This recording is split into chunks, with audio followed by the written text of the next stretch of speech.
बिस्मिल्लाहिर्रहमानिर्रहीम।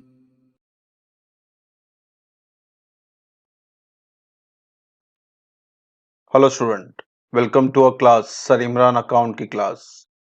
हम accountancy and financial management part 1 कर रहे हैं, जो कि आपके एफवाई बीकॉम का फर्स्ट सेमेस्टर के टॉपिक में से कर रहे हैं।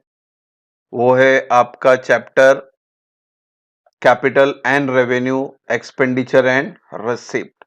ये चैप्टर आपके एफवाई बीकॉम के फर्स्ट सेमेस्टर का है, मुंबई यूनिवर्सिटी से है। और इसके पहले हमने स्टॉक वैल्यूएशन यानी इन्वेंट्री वैल्यूएशन, ये चैप्टर भी हमने कंप्लीट किया है। यहाँ ऊपर देखो आई बटन आते रहेगा, वहां पे आप चेक करेंगे तो आपको इन्वेंट्री वैल्यूएशन, जिसमें फीफो मेथड और वेटेड एवरेज मेथड के सब मिल जाएंगे, पूरा चैप्टर। ठीक है बच्चों, आज जो हम करने वाले हैं कैपिटल एंड रेवेन्यू चैप्टर करने वाले हैं। तो चलते हैं इसका मेन पार्ट की तरफ। तो इस चैप्टर हम क्या कवर करेंगे, to be covered in this chapter. पहला हम कवर करेंगे कैपिटल एक्सपेंडिचर के बारे में जानकारी लेंगे, व्हाट इज कैपिटल एक्सपेंडिचर, फिर रेवेन्यू एक्सपेंडिचर, फिर deferred revenue expenditure, capital receipt, revenue receipt, deferred revenue income, revenue profit and capital profit, and last में revenue losses and capital losses. अब बच्चों, ये जो स्टार मार्किंग है वो आपके इंपॉर्टेंट है, यानी ज्यादातर क्वेश्चन इसी पे आते हैं। और ये 6 से लेके 8 तक है, इस पे बहुत रेयर क्वेश्चन है। और ये हमारे लिए इंपॉर्टेंट है 1 से लेके 5, तो इसीलिए मैंने इसको स्टार मार्किंग किया आपके लिए। और हम जो वीडियो बना रहे हैं वो वीडियो हम पार्ट में बनाएंगे। तो पहले वीडियो में यानी आज के वीडियो हम सिर्फ कैपिटल एक्सपेंडिचर डिस्कस करेंगे, फिर नेक्स्ट वीडियो में रेवेन्यू, फिर डिफर्ड, फिर कैपिटल, फिर रेवेन्यू। ठीक है, तो पूरा लेक्चर समझने के लिए प्लीज एंड तक इसको देखना, तभी आपको समझ में आएगा। तो चलते हैं, आज कैपिटल एक्सपेंडिचर के बारे में बात करते हैं। So what is capital expenditure? तो capital expenditure means an expenditure carrying probable future benefit, यानी ऐसा खर्चा जो आपको भविष्य में, फ्यूचर में फायदा दिलावे, उस खर्चे को हम कैपिटल एक्सपेंडिचर बोलते हैं। That have the effect of increasing the capacity, efficiency, life span of the assets, यानी ऐसा एक्सपेंडिचर जिसे एसेट्स के आपका कैपेसिटी बढ़ जावे, एसेट्स की एफिशिएंसी बढ़ जावे, या एसेट्स की लाइफ बढ़ जावे। और economy of operation of an existing assets, economy of operation यानी जो खर्चा हो रहा है एसेट्स के ऊपर, वो खर्चा आपका और कम हो जावे, तो उस एक्सपेंडिचर को भी हम क्या बोलते हैं, कैपिटल एक्सपेंडिचर। जैसा हमारा मोटर कार, ये फिक्स एसेट है, ठीक है।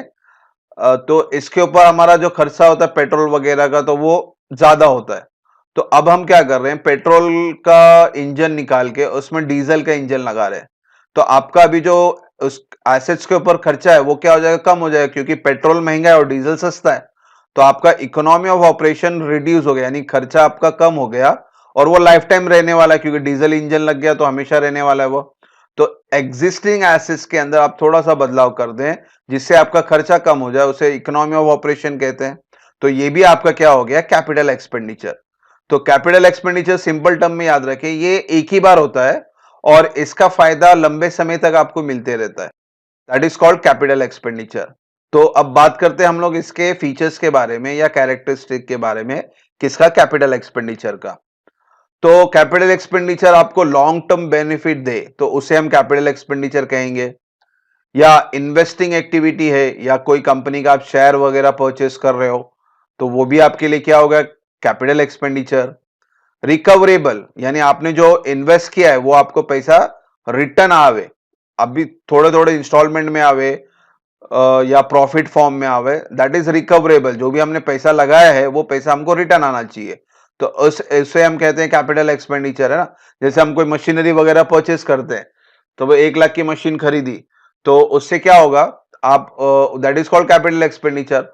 अब मशीनरी से हम क्या करेंगे, गुड्स को प्रोड्यूस करेंगे और माल बेचेंगे तो हमें फायदा होगा, यानी इनडायरेक्टली मशीनरी पे जो पैसा लगा है वो आपको रिकवरेबल है, धीरे धीरे धीरे करके हम वो पैसा रिकवर कर सकते हैं। तो उस एक्सपेंडिचर को हम बोलते हैं कैपिटल एक्सपेंडिचर। नॉन रिकरिंग, यानी ऐसा एक्सपेंडिचर जो एक ही बार हो, घड़ी घड़ी ना हो। रिकरिंग और नॉन रिकरिंग में ये फर्क है। रिकरिंग एक्सपेंडिचर उस एक्सपेंडिचर के बोलते हैं जो हर महीने होता है, for example rent, for example light bill, ये रिकरिंग है क्योंकि हर महीने आप भी भरते हो। मगर कैपिटल एक्सपेंडिचर वो एक्सपेंडिचर होगा जो एक ही बार किया जाए, घड़ी घड़ी करने की जरूरत नहीं। जैसे हम बिल्डिंग एक बार खरीदते हैं, फर्नीचर एक बार खरीदते हैं, कार एक बार खरीदते हैं, that is called non recurring, यानी एक ही बार खर्चा हो, दोबारा ना हो। फिर है effect on funds and profit, ऐसा एसेट जो आपके प्रॉफिट को ऊपर इफेक्ट करे यानी इंक्रीज करे, that is also called as capital expenditure. और बच्चों अब हम चलते हैं, कुछ इसके एग्जाम्पल समझते हैं, उसके बाद फिर हम इसके क्वेश्चन और आंसर पे जाएंगे, ठीक है? क्योंकि एग्जाम में आपको एक्सपेंडिचर के ट्रांजैक्शन दिए जाएंगे, उस ट्रांजैक्शन को पढ़ के आपको समझना है कि ये कैपिटल एक्सपेंडिचर है, रेवेन्यू एक्सपेंडिचर है, मतलब किस तरह का एक्सपेंडिचर है, ठीक है? तो चलिए हम कुछ एग्जाम्पल डिस्कस कर लेते हैं। तो एग्जाम्पल ऑफ कैपिटल एक्सपेंडिचर मैंने लिया है, देखो फर्स्ट एग्जाम्पल क्या होगा, एक्विजिशन ऑफ फिक्स एसेट। अगर आप कोई फिक्स एसेट को एक्वायर कर रहे हो, परचेस कर रहे हो, तो उस एक्सपेंडिचर को हम क्या बोलते हैं, कैपिटल एक्सपेंडिचर। इसके एग्जाम्पल समझा दूं, देखो purchase price, import duty, taxes. अगर कोई भी एसेट हम एक्वायर कर रहे हैं, परचेस कर रहे हैं, उस वक्त जो आप पेमेंट करते हो, परचेज प्राइस, इंपोर्ट ड्यूटी यानी आप ट्रांसपोर्ट करके उसको मंगवाते हो या उस पर टैक्स भरते हो, किस पे, न्यू एसेट परचेज पे, तो उस एक्सपेंडिचर को भी हम क्या बोलेंगे, कैपिटल एक्सपेंडिचर, ठीक है?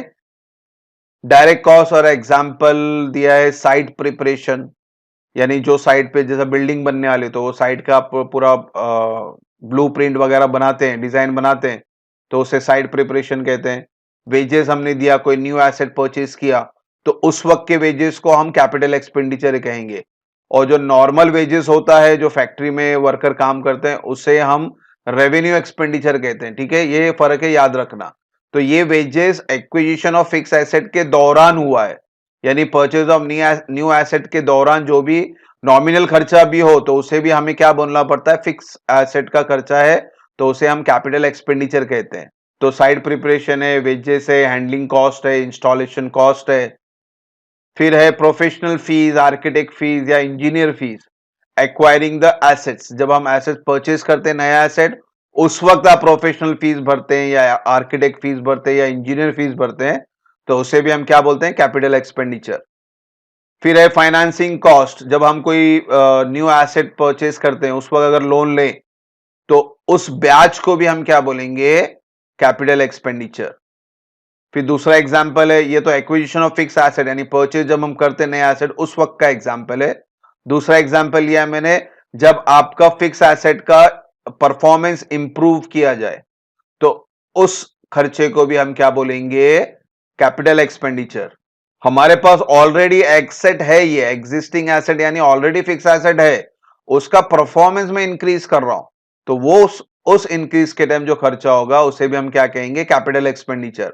या एग्जांपल देख लें, expand the capacity of assets, example, expanding the seat capacity from 100 to 500 of cinema hall। Theatre वगैरह में आप जाते हैं तो एक रूम में 100 सीट है, तो 100 सीट के हिसाब से सपोज 100 रुपया पकड़ लें, तो 10,000 आपको एक टाइम का शो का पैसा मिलेगा। और उसी हॉल में आप 500 सीट बिठा दो, तो खर्चा तो उतना ही हो रहा है ना। थिएटर में जो पर्दा वगैरह लगा है, वो स्क्रीन चल रही हो, 3 घंटे का खर्चा तो उतना ही है। मगर अब मेंबर कितने बैठने वाले हैं उसके अंदर, 500, तो 10,000 से डायरेक्टली आपको कितना मिलने वाला है, 50,000। तो सिनेमा हॉल एग्जिस्टिंग एसेट है, था मेरे पास, खाली उसका परफॉर्मेंस क्या किया मैंने, इंप्रूव कर दिया, 100 सीट से 500 सीट कर दी, तो वही चीज हो रही है। मगर अब जो ऑडियंस आ रही है वो ज्यादा आ रही है, तो आपका मुनाफा क्या हो गया, बढ़ गया। तो ये आपका आएगा improving the standard of performance of existing assets में। तो इस तरह से ये कैपिटल एक्सपेंडिचर बन गया आपका। फिर improve the efficiency of assets, example, installing the faster process in computer for speedy processing of data.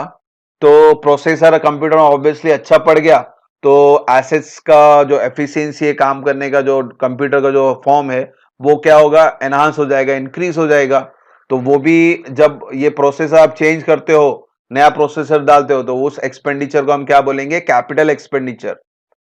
Improve the economy operation, मैंने पहले भी एग्जांपल दिया था, इकोनॉमी ऑपरेशन यानी आपका जो खर्चा हो रहा है फिक्स एसेट के ऊपर, अगर वो खर्चा कम हो जाए, उसे हम इकोनॉमी ऑफ ऑपरेशन कहते हैं।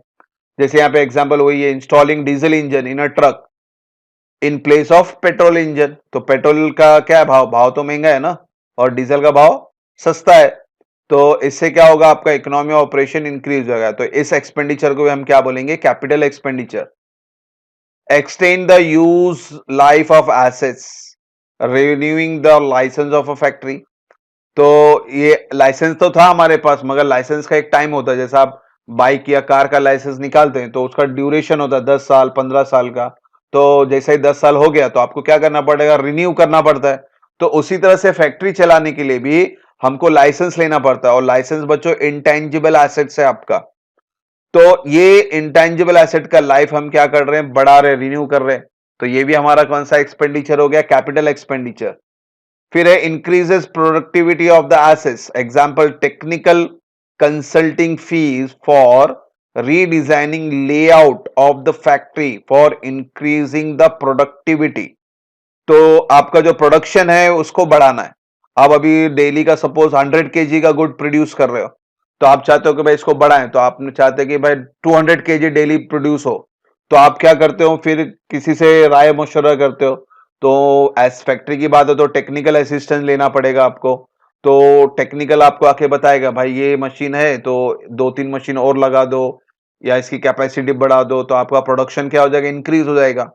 तो जब उस बंदे को हम फीस देंगे तो ये फीस को भी हम क्या कंसिडर करेंगे, कैपिटल एक्सपेंडिचर। तो ये दो मेन एग्जांपल बताए मैंने आपको। अगर फिक्स एसेट एक्वायर करेंगे उस वक्त जो खर्चा होगा वो भी कैपिटल एक्सपेंडिचर है। ऑलरेडी एसेट एग्जिस्ट कर रहा है, उसका परफॉर्मेंस एनहांस कर रहे हो, इंक्रीज कर रहे हो, तो वो भी हमारा क्या बनेगा, कैपिटल एक्सपेंडिचर। ठीक है।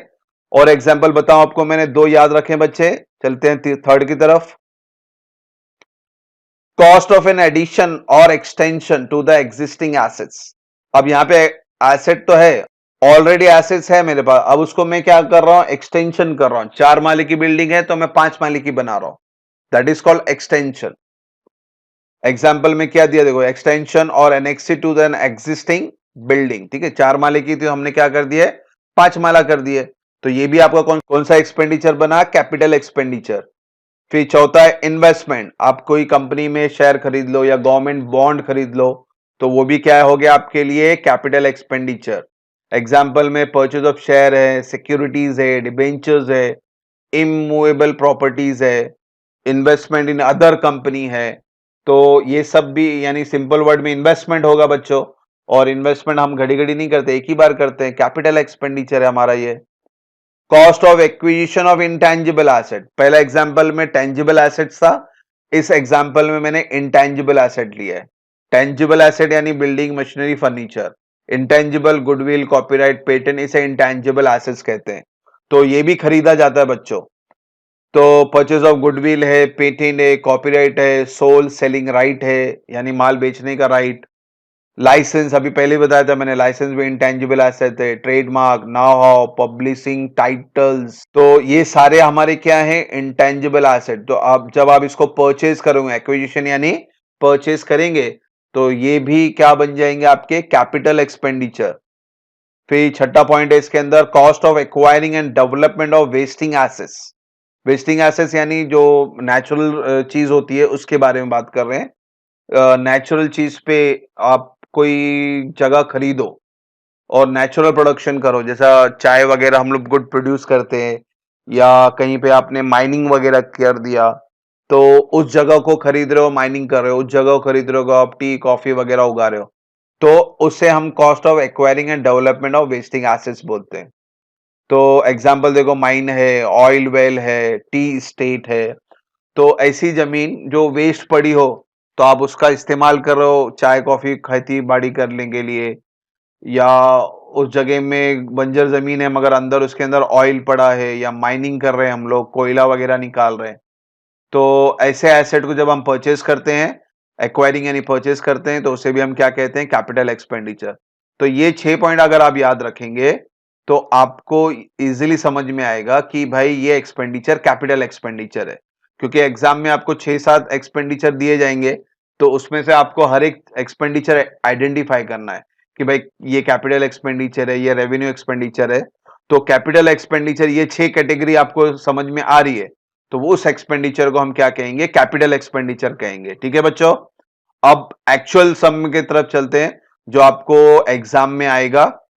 तो वो सम है आपका क्वेश्चन एंड आंसर। आपको क्वेश्चन कैसा आएगा, उसका आंसर कैसा देना है। आज सिर्फ कैपिटल एक्सपेंडिचर कर रहे हैं तो मैं सिर्फ कैपिटल एक्सपेंडिचर का ही क्वेश्चन ले रहा हूं।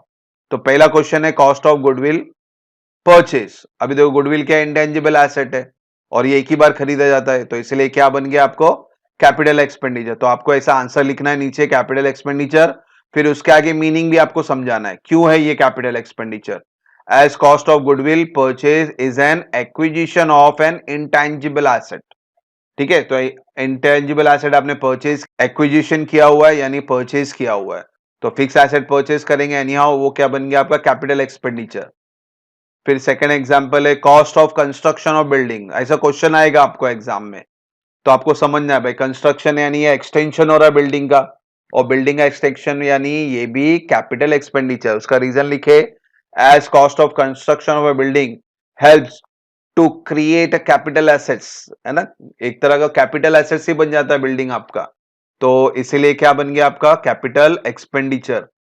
फिर है purchase of market rights of Shyam and company. तो एक कंपनी है, कोई दूसरी कंपनी है, उसके मार्केटिंग राइट हमने ले लिए यानी माल बेचने का राइट, तो ये क्या बन गया आपका इंटेंजिबल एसेट्स। तो ये क्या हो गया capital expenditure as it is an acquisition of intangible asset. तो जब भी इंटेंजिबल परचेज कर रहे हैं तो वो भी क्या बनेगा आपका capital expenditure. Invested in government loan, government कोई शेयर, कोई डिबेंचर, कोई बॉन्ड गवर्नमेंट जब इश्यू करती है उसको अगर हम परचेस करते हैं तो ये भी क्या बन जाएगा आपका बच्चों capital expenditure. Purchase of government loan is an investment which will return on due date, यानी फ्यूचर डेट में आपको रिटर्न आएगा विथ इंटरेस्ट। ठीक है, तो फ्यूचर इनकम है हमारे लिए, इसीलिए अभी इसे हम क्या कहेंगे कैपिटल एक्सपेंडिचर। ठीक है, तो ये जितने भी एक्सपेंडिचर आपके कर रहे हैं ना ये सब आपको फ्यूचर में बेनिफिट देने वाले हैं, मगर खर्चा एक ही बार हो रहा है, सिंपल टर्म में इसको याद रखें। फिर है परचेज ऑफ न्यू मशीनरी और मशीनरी। न्यू मशीन खरीदो या ओल्ड मशीन खरीदो, ये फर्स्ट पॉइंट था हमारा एक्विजिशन ऑफ फिक्स एसेट्स या परचेज ऑफ फिक्स एसेट, ये भी एक ही बार करते हैं हम लोग और इससे मुनाफा हम लोग कई साल तक कमाते हैं, तो ये भी कौन सा एक्सपेंडिचर हो गया capital expenditure. The benefit from the machinery purchase will be available for many year, खर्चा एक बार, फायदा बार बार। छठा पॉइंट है a sum of 10,000 was paid for obtaining licence for the business. Licence एक ही बार लिया जाता है, इंटेंजिबल एसेट्स है, और जो खर्चा होता है उसे हम क्या कहेंगे capital expenditure. The capital expenditure amount paid for obtaining a licence is an acquisition of an intangible assets. तो आपको रीजन भी लिखना है, समझे उसको, लाइसेंस है, गुडविल है, कॉपीराइट, मार्केट राइट, ये सब आपके इंटेंजिबल एसेट्स है। तो वर्डिंग में आप जब रीजन दें तो वर्डिंग याद रखें इंटेंजिबल वर्ड आना चाहिए। ठीक है, और एग्जाम्पल लिया है मैंने, चलते हैं सातवें एग्जाम्पल की तरफ। Carriage freight import duty paid on purchase of new machinery. New machinery हो या न्यू फर्नीचर हो, कोई भी फिक्स एसेट जब आप न्यू परचेज करते हो उस वक्त जो भी नॉमिनल खर्चा हो, ये सब नॉमिनल एंट्री है बच्चों, एक्चुअली जाना चाहिए था रेवेन्यू एक्सपेंडिचर में, मगर ये हुआ है न्यू मशीनरी के दौरान। तो न्यू मशीनरी में जो भी नॉमिनल खर्चा होगा उससे भी आपको कैपिटल एक्सपेंडिचर ही कंसीडर करना पड़ेगा। तो वर्डिंग याद रखना आपको, रिपेयर वर्ड नहीं है, न्यू मशीनरी परचेज वर्ड है। हाँ, कभी कभी रिपेयर वर्ड आता है, रिपेयर आया तो नॉमिनल बन जाएगा, और नॉमिनल कहां लिखते हैं हम लोग रेवेन्यू में, तो यहां पे ऐसा वर्ड नहीं, यहां पे वर्ड है परचेज ऑफ न्यू एसेट्स, यानी न्यू मशीनरी न्यू एसेट्स है, तो ये एक्सपेंडिचर भी क्या बन गया आपका capital expenditure. Carriage freight import duty, taxes भी आ सकता है, import duty, freight, carriage, dock charges, octroi duty है, जीएसटी, जिससे भी टैक्स वगैरह आ रहे हैं या नॉमिनल खर्चे आ रहे हैं वो सबको आपको हमेशा क्या बोलना है कैपिटल एक्सपेंडिचर। फिर आठवां पॉइंट लिया मैंने, लीगल एक्सपेंसेस, ब्रोकरेज और commission paid in connection of purchase of land. वापिस से देखो हम फिक्स एसेट परचेज कर रहे हैं और ये लीगल एक्सपेंस, ब्रोकरेज, कमीशन ये भी नॉमिनल है, मगर फिक्स एसेट के दौरान हो रहा है, इसीलिए इस एक्सपेंडिचर को आप रेवेन्यू नहीं बोलेंगे, हम क्या बोलेंगे कैपिटल एक्सपेंडिचर, क्योंकि ये डायरेक्ट कॉस्ट है acquiring a fix asset which is added to the fix asset. तो जो भी एक्सपेंडिचर फिक्स एसेट के दौरान हो उस एक्सपेंडिचर को आपको ऐड करना पड़ता है फिक्स एसेट में। Wages paid for installation of machinery और एक्सटेंशन ऑफ अ बिल्डिंग, देखो ऊपर वाला पॉइंट है वो सेम रिपीट हो रहा है, हमने यहां पे खाली टर्म बदल दिया, कैरेज की जगह पे यहां पे वेजेस लिखा है। और ये बिल्डिंग या मशीनरी के दौरान न्यू मशीनरी या इंस्टॉलेशन ऑफ मशीनरी या एक्सटेंशन ऑफ बिल्डिंग बन रही है, उस वक्त खर्चा हो रहा है, तो उस खर्चे को भी आपको क्या बोलना पड़ेगा, capital expenditure. Wages paid for installation or extension is a direct cost for acquiring a fixed asset which is added to the fixed asset. और एक एग्जांपल लेते हैं, installing diesel engine in a truck in place of petrol engine. ये हमारा second point था, बोला था ना आपका, एग्जिस्टिंग एसेट्स का परफॉर्मेंस अगर इंक्रीज कर रहे हो तो वो भी क्या बन जाएगा आपका कैपिटल एक्सपेंडिचर। डीजल इंजन का जो डीजल आता है वो सस्ता आता है और पेट्रोल तो ऑब्वियसली आपको मालूम है महंगा है। It is a capital expenditure as it reduce per unit cost of operation because diesel is cheaper than the petrol। तो डीजल आपका सस्ता पड़ता है कंपेयर टू पेट्रोल, वैसे तो महंगा ही चल रहा है आजकल, मगर कंपेयर करेंगे पेट्रोल से तो डीजल 9800 पे चल रहा है और पेट्रोल 107 108 पे चल रहा है, तो 8-10 रुपए का फर्क है। तो जब बड़ी बड़ी कंपनियां होती हैं तो ये 8-10 रुपया उनको लिए बहुत मायने रखता है, लाखों करोड़ों में चले जाता है 8-10 रुपया ये। तो इससे क्या हो गया, आपका ऑपरेशन कॉस्ट, आपका जो क्या खर्चा जो वो कम हो गया, तो इनडायरेक्टली हमारे लिए क्या फायदा ही है। और ये डीजल इंजन हमने एक बार बदल लिया, घड़ी घड़ी थोड़ा बदलेंगे, पेट्रोल इंजन निकाला और उसके जगह पे डीजल इंजन लगा दिया, तो अब ये लॉन्ग टाइम तक चलने वाला, तो इससे हमारा बेनिफिट क्या होगा, लॉन्ग टर्म बेनिफिट है, इसलिए it is called as capital expenditure. तो बच्चों आज हमने कैपिटल एक्सपेंडिचर के बाद बात किया है, नेक्स्ट वीडियो में इंशाल्लाह रेवेन्यू एक्सपेंडिचर के बारे में डिस्कस करेंगे। आपको जो 6 पॉइंट बताए तो याद रखें, एक्विजिशन ऑफ फिक्स एसेट है, या परफॉर्मेंस इंप्रूव कर रहे हैं फिक्स एसेट का, या इंटेंजिबल एसेट एक्वायर कर रहे हैं, या एक्सटेंशन कर रहे हैं। तो ये सब चीजें आप याद रखेंगे तो आपको इजीली आइडेंटिफिकेशन होगा, क्योंकि आपको 6-7 ट्रांजेक्शन दिए जाएंगे, उसमें से आपको आइडेंटिफाई करना है कैपिटल एक्सपेंडिचर क्या है, रेवेन्यू क्या है। तो अगर ये आप पॉइंट क्लियर करके जाएंगे तो आपके लिए आसान होगा। ठीक है बच्चों, नेक्स्ट वीडियो में इंशाल्लाह जल्दी मिलेंगे। होप सो यहां तक कोई डाउट ना हो। Thank you for watching the video. God bless you.